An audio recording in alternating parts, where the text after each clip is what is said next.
ఈ తడిచిన ధాన్యాన్ని కలెక్టర్లు వాళ్ళు వచ్చి కూడా అన్ని తీసుకుంటారు అన్ని చెప్పిపోయినారు ఆమె ఇచ్చిపోయినారు వీడికి వెళ్ళి పోతే ఇళ్ళు మేము వెళ్ళము ఎర్రగని మునకలేని అంటాను ఇళ్ళు కూడా ఇచ్చేస్తున్నారు మాకు బాబా చేస్తున్నారు దాని కారణాలు ఎవరు మళ్ళీ వాళ్ళు మిల్లలోది ముందుగానే ఉన్నది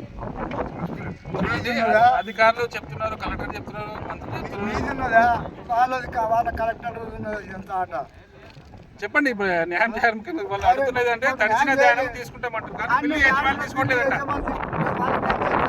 వాళ్ళ మీద చర్యలు తీసుకోవాలి. వాళ్ళు రావాలి దయచేసి వినండి ముఖ్యమంత్రి గారు. ఎందుకంటే తడిసిన ధాన్యాన్ని కూడా మిల్లు యాజమాన్యాలు తీసుకోవట్లేదు. దాని మీద దృష్టి పెట్టండి. మిల్లు యాజమాన్యాలు చెప్పండి. వాళ్ళే ముట్టిగా తీసుకోవట్లేదు. వాళ్ళు కూడా డబ్బులు తీసుకుంటున్నారు. మీ దగ్గర తీసుకుంటారు, ప్రభుత్వం దగ్గర తీసుకుంటారు, రైతుల దగ్గర తీసుకుంటారు. దయచేసి తడిసిన ధాన్యం తడిసిన వడ్లు మిల్లు యజమానులు తీసుకునేలాగా చర్యలు తీసుకోండి. అది ఏదో కొద్దిగా మొత్తం కాదు కదా, కొద్దిగా. ఎందుకంటే ఇంత కష్టపడి చేసి అక్కడ పంపించిన కానీ మళ్ళీ రిటర్న్ పంపిస్తున్నారంట.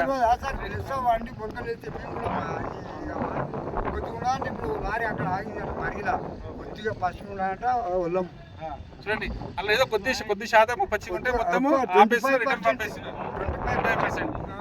దానికి తగిన చర్యలు తీసుకోండి. ప్రభుత్వం ఆలోచించాలా. మరి ఆ 25% చూడండి, 25% మొత్తం అయితే మేమే పంపించాము. మా కూడా కష్టం, మా కూడా మంచిగా పెట్టాము వాళ్ళు చెప్తున్నారు. ఈ మీద కొంచెం దృష్టి పెట్టండి ముఖ్యమంత్రి గారు, జిల్లా కలెక్టర్ గారు, వ్యవసాయ శాఖ అధికారులు అందరూ కూడా దృష్టి పెట్టి మా పైన